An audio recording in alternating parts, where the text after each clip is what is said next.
recent history here.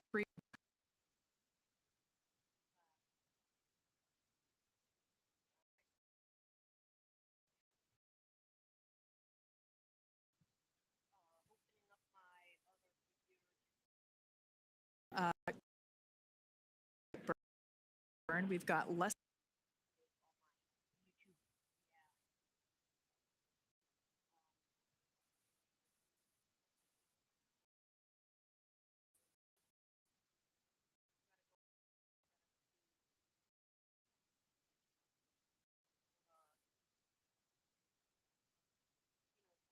Which is the last spur. It's going to help set them up on a trajectory.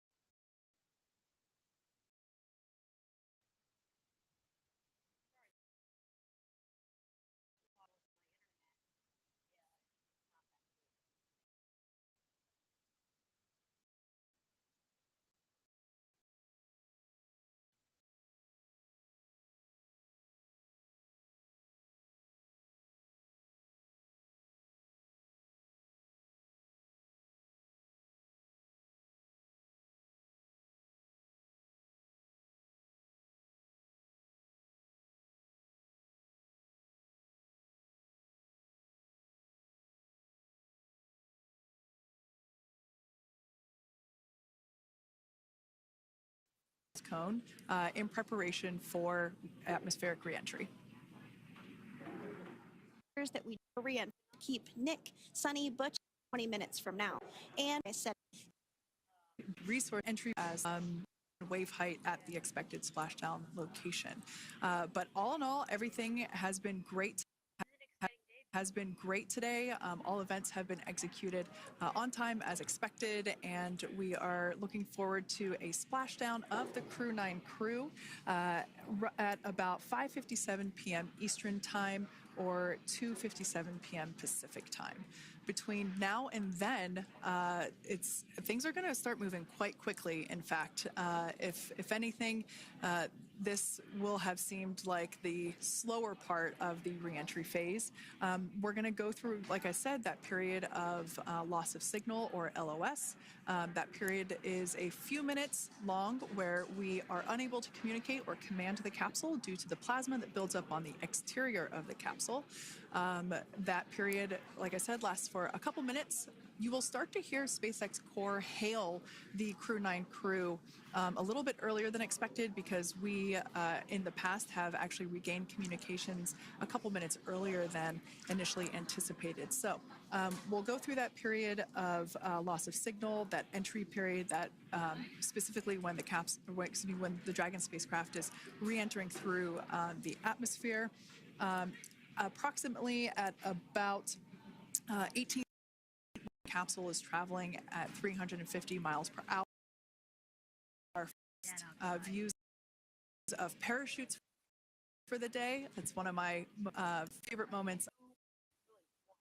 Return sequence. We'll see the drogues come out. Those drogues will help slow the vehicle to about 119 miles per hour.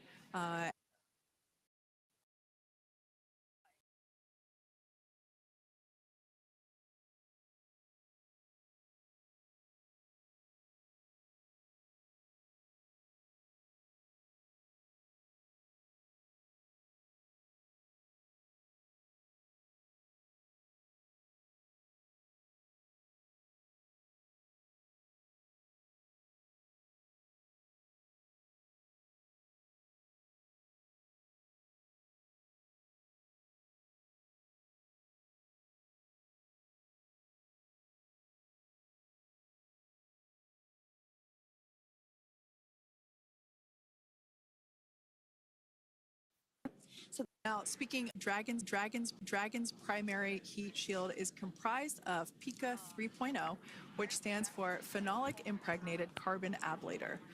The first-gen PICA was initially developed by NASA for studying and sampling comets within our solar system. SpaceX partnered with NASA to develop Pika X, which was the second generation product used on all Dragon 1 cargo resupply service missions that resupplied the International Space Station on 20 missions. Pika 3.0 was developed specifically for use on Dragon 2 crew and cargo with enhanced structural and thermal capabilities that allowed the heat shield to be even more effective in the way that it utilized the ability to make that heat ablevate as it goes through the Earth's atmosphere.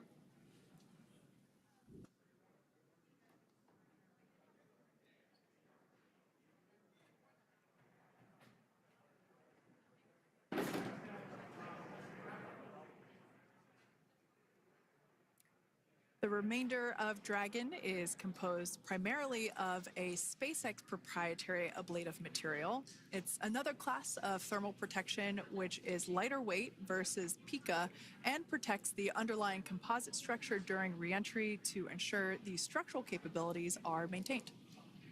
While Dragon will experience temperatures well over 1,000 degrees during peak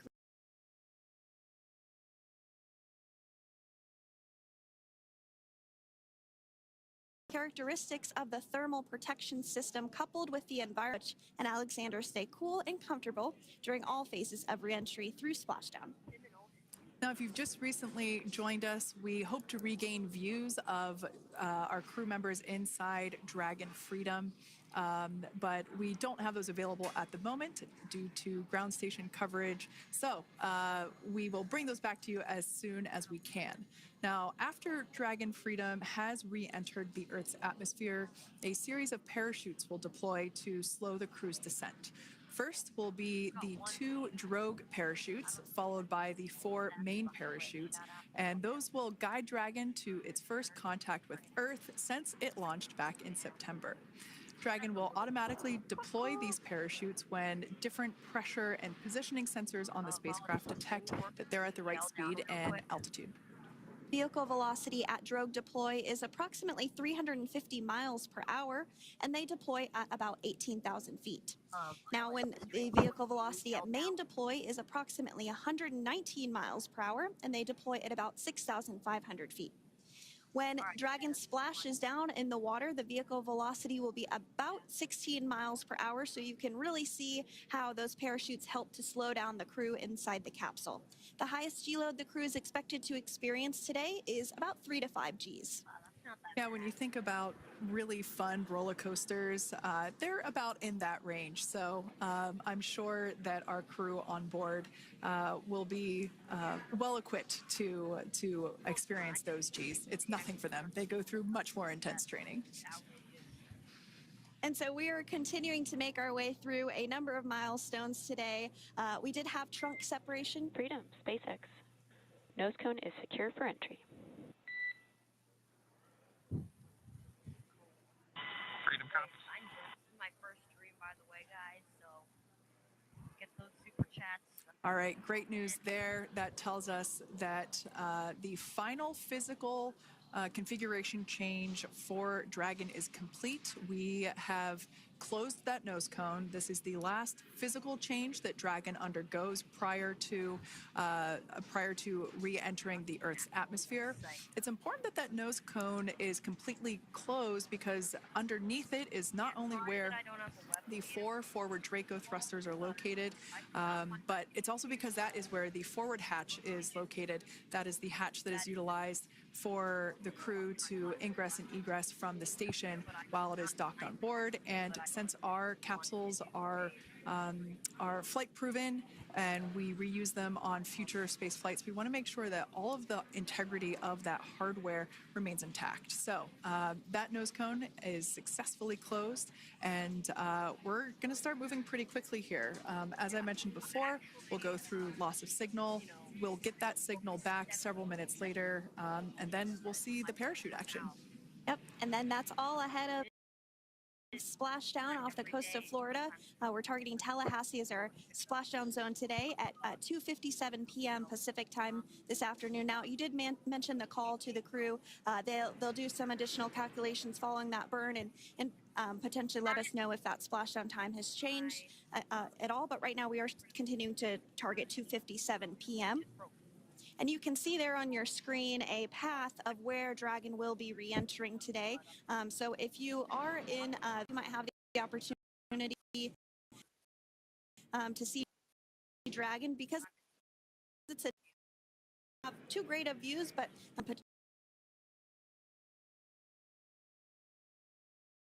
Scottsdale, Arizona.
Sorry about that. That's my dog hitting her dog bowl.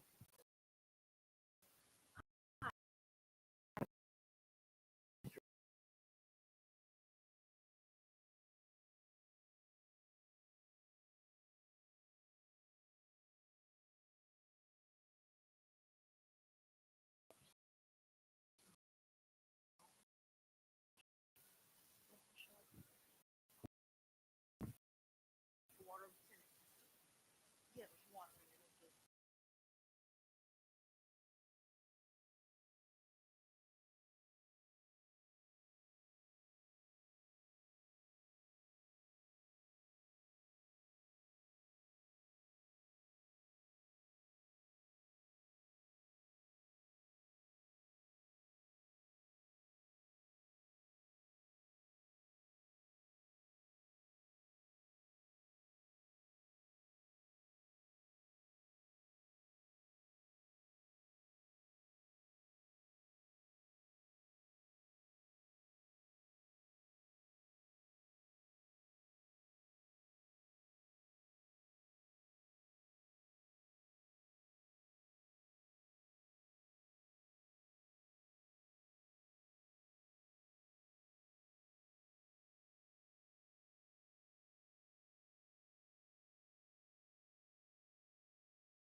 I don't think nasty. I'm not unsure. I think they're the only ones. They're like the nasty kind of this. the views along with you. Yeah. Nighttime views are also great because we can see that capsule streaking through the night sky quite brightly. So, like Sandra, you said earlier, daylight will be So, like Sandra, you said earlier, daylight will be a little bit less bright, Oh but no. we Oh will my definitely be able to see the God. SpaceX recovery team operations much Oh my clearer. God. But we will definitely be able to see the SpaceX recovery team operations much clearer. I could also imagine it's probably a little bit easier for the team themselves. I could also imagine it's probably a little bit easier for the team themselves to do their work in daytime than at nighttime. We'll see them rush in really quickly with a couple of fast boats as they begin the initial safety checks and sweeps of the Dragon capsule, while also retrieving the parachutes from the surface of the ocean. The main recovery vessel, will continue to make its way closer to the Dragon capsule. It is stationed a couple miles away from the actual recovery location, the splashdown location, for obvious safety purposes. So it takes a little while for that vessel to make its way over, but once it's closer, we'll have even better views of those recovery operations. And you may be wondering why sometimes we splash down in the daytime versus the nighttime. And believe me, we would all love for these operations to happen during regular daytime working hours. But unfortunately, orbital mechanics just doesn't quite work out that way. So it has to deal with the location of the International Space Station, as well as where the splashdown zone is on Earth and that trajectory, as well as the phasing. So as we mentioned earlier, sometimes we have phasing as short as 6 hours, sometimes in excess of 30 Oh my plus gosh, hours. is It that just a long depends on where the targeted area is that the capsule is going to splash down. So today's phasing has been 17 hours since undocking occurred at 10:05 p.m. Pacific yesterday evening for us here in Hawthorne. Early wee hours for folks on the East Coast and other areas of the United States.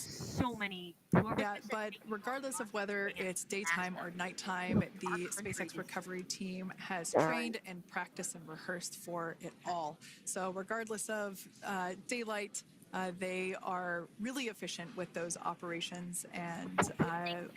But like you said, Sandra, it has been a minute since we have seen a daytime splashdown on a NASA SpaceX crew mission. The last daytime recovery was on Crew 4, which was the debut flight for the capsule flying today, the spacecraft known as Dragon Freedom. And so, yeah, kind of a fun fact there in terms of the timing of that daylight splashdowns. Once again, standing by for more communication with the crew. The next event that we have coming up is the start of that period known as loss of signal. That is the period still expected at 2:44 p.m. Pacific time. This lasts for several minutes while the capsule is making its way through the Earth's atmosphere, the heat shield located at the bottom of the capsule, really doing all the work at that point in time in terms of using the atmosphere to slow the capsule down from its orbital speeds of 17,500 miles per hour. Our tablets are secure, restraints are tightened, visors down. We are configured for entry. I think it's violet. Freedom, I copied. Tablets are secured, restraints are tight, and visors down.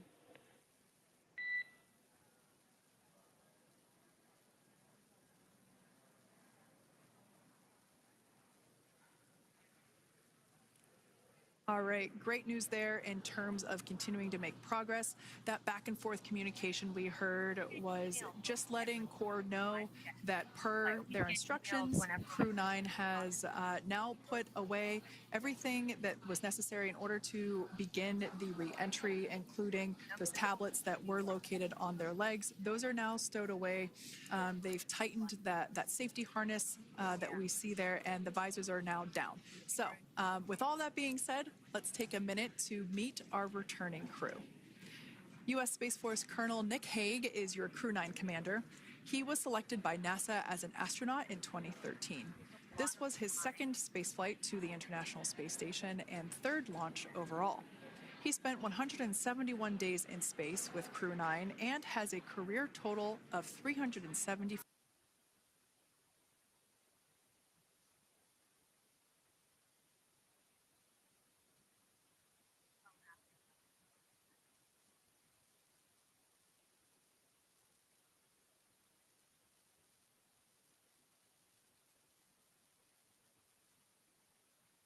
Yeah, the chat for the NASA stream is it's really weird.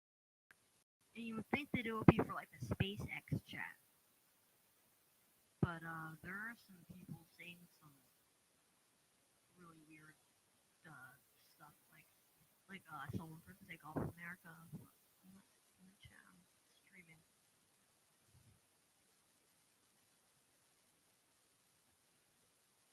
Yeah, take a look at that. Take a look at that chat. Video look. Of spacewalking time. It's just crazy. Before Crew 9, People are posting symbols. For all I know, that probably is like how you spell Elon Musk's son's name.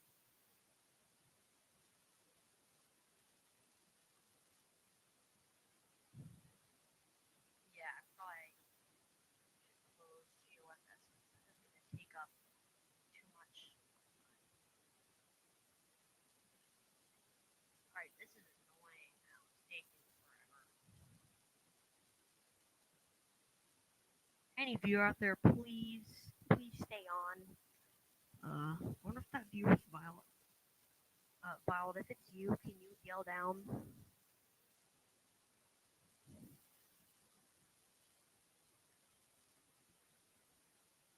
Nick Astronaut?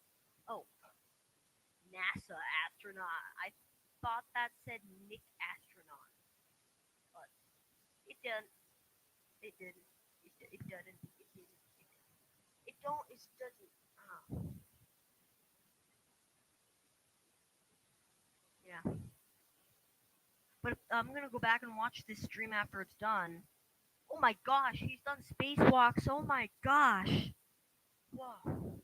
But yeah, I'm gonna go back watch this one. If this one works, I'll do like GOFS videos, maybe even some streams. But we need to buy an upgraded Wi-Fi router. Oh dear, this screen again.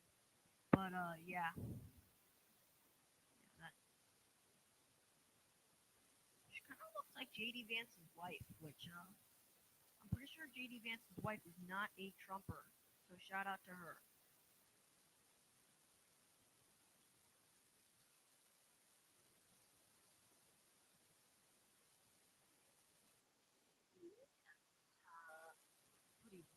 In the chat. Oh my gosh, what the heck? Look at that's probably how you spell Elon Musk's son's name. What the heck? This is wild. People are saying thank you, Elon.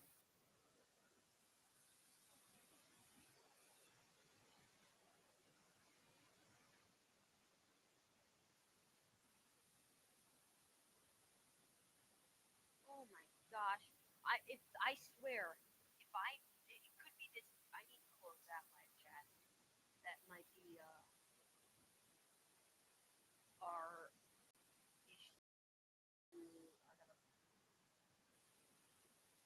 I gotta get rid of all the email.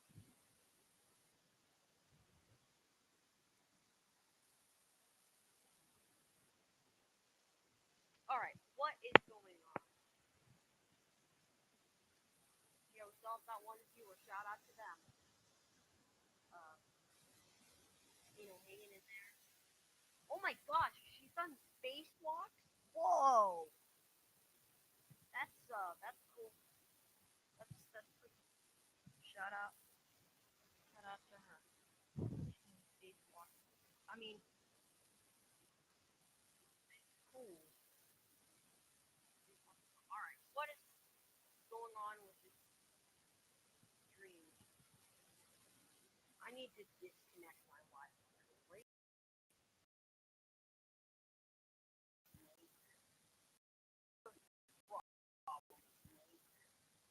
Alright, and I'm not Australian. They're pretty late. Australia, is less.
my gosh.